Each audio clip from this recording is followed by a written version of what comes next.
Korea's current account remained in the black in March, driven by an expansion in exports of semiconductors.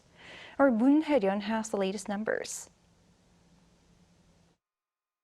South Korea's trade balance logged a surplus once again as chip exports showed a robust recovery and energy prices fell.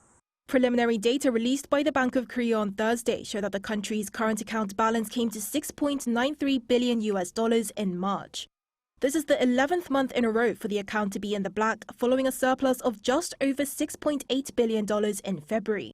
With this latest data, the current account balance in the first quarter of the year recorded $16.84 billion in total, a notable rebound from the negative figures seen in the first quarter of 2023.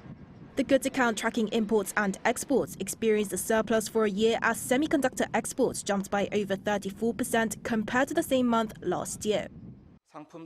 Goods exports centered around chips and IT products rose for 6 straight months, while goods imports with raw materials such as oil, gas, and coal continued to decline. Data also show that outbound shipments of electronic goods increased by around 21% year-on-year, while exports of chemical goods dropped by over 11%.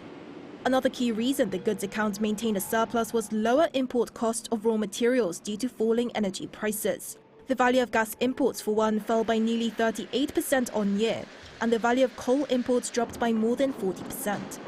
This led to an overall decline of imports by 13.1% compared to March last year.